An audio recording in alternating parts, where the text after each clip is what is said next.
Boleh tulis. Saya tulis ke pakcik tulis? Saya dah hantar kerjasama lah. Oh, pakcik hantar kalau jadi ikut awak datang sana. Kalau ikut sistem ikut dia. sistem dia. Oh, jadi kita kerjasama. Kalau saya nak tulis tak apa. Tak ada masalah. Okey. Tapi lain kali kita kerjasama lah. Terima Takkan kasih tulis pakcik. pun dia macam ni nak kira kan. Saya pun tak kira kerja. Oh, cantik kan pakcik? Dah tak payah puji. Tak payah puji. Saya pun sekolah juga dulu. Saya dulu ya, awas cakap Malaysia, saya dah dunia dah.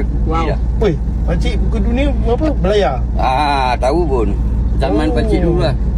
Saya kerja kapal tu. Kerja apa? Tak payah nak. Tentera ke saya apa? cuma gelagat-gelagat manusia semua dah bokit saya.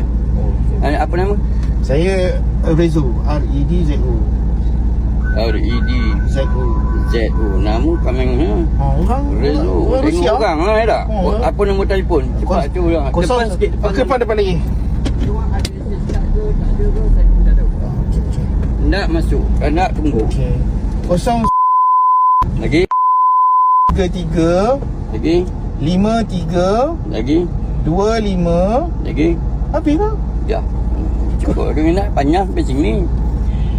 Nombor kenderaan. Nombor kenderaan PJ PH 114. 114. Itu ya? Ya. Ujung? Ujung tak ada. Itu je. Nombor rumah? Nombor rumah dia 81. Lagi? 22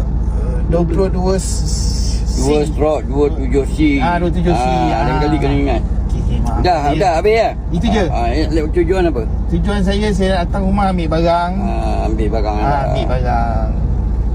Lain kali tulis ya. Lain kali tulis. InsyaAllah Cik. Terima kasih pakcik Ya, pakcik kira seronok-seronok ya. Okey. Pakcik tahu tak pakcik famous? Tak payah cerita lah. Famous tu setakat dunia dia orang nak buat ke apa ke, pakcik biasa je. Pakcik okey Dah 3 juta lah. Dah 3 juta tontonan? 4.70 dah dia. Mantap. Itulah. Tapi tak apa. Okey. No problem. No problem. Terima kasih Cik. Salam.